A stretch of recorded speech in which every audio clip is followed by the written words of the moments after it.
Rental rat bags, the serial offenders who move from house to house, repeatedly rorting the system. They refuse to pay rent, trash the house, and it often takes months to evict them. Mark Gibson reports on the landlords who are fighting back. The whole place is completely trashed, isn't it? Completely trashed. How can they live in your house a month to 2 months rent-free and they don't do anything? The law allowed this woman to live rent-free in our property. Can you believe people live like this? No, I'm gobsmacked. They're Perth's serial rental rorters. They move in, refuse to pay rent, and it takes months to get them out. I would love to have got these people out a lot earlier, but unfortunately, because of the legal system, you can't. After working their whole lives, Tim Lilly and his wife bought the house next door, the perfect investment property. They could keep an eye on the tenants. What could possibly go wrong? You want to kick yourself in hindsight, but hey, we didn't know then. This is the couple who moved in, Bronwyn Banfield and her partner Chris Costa, or as Tim describes them, dregs. They shouldn't be allowed to rent a place. Before long, Bronwyn and Chris were ripping the place apart and not paying rent, so the landlords tried to evict them. When the tenants are going wrong, I think we should be able to do something a whole lot quicker than this and maybe not end up with quite the shambles we have now. Finally, after a 2-month battle and $6,500 in unpaid rent, a court has ordered them out. All right, Mark, this is what I found when we were able to get into the place. Yeah.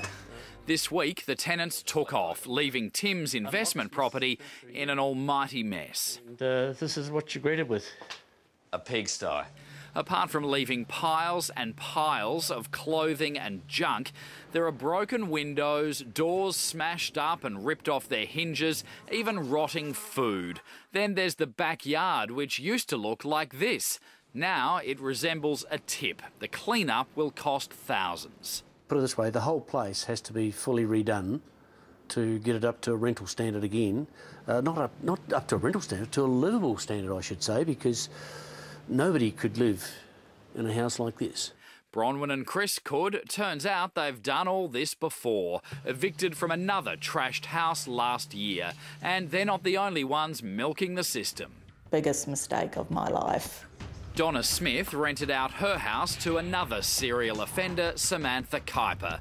Samantha lived rent-free for 3 months. There was $6,000 in unpaid rent before the courts finally forced her out. It affects the whole family. My husband's he's a very calm person usually, but I think if he'd got his hands around her throat, he'd have strangled her.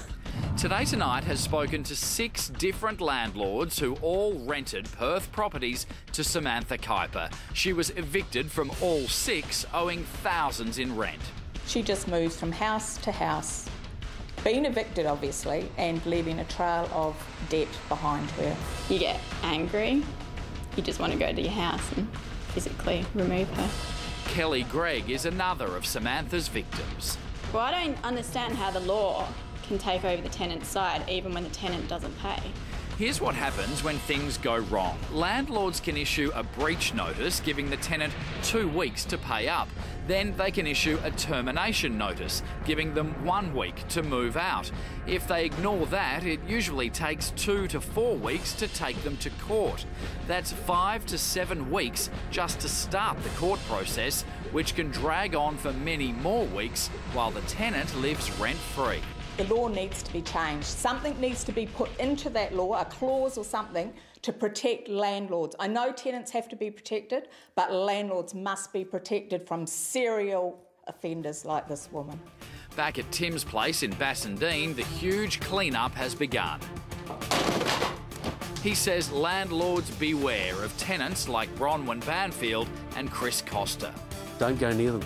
Tenants like Samantha Kuiper. There's hundreds and hundreds of people out there, genuine people that want to rent and will pay, and then there's this woman. And they wonder why people won't buy properties to rent out when you've got people like this. Mark Gibson there.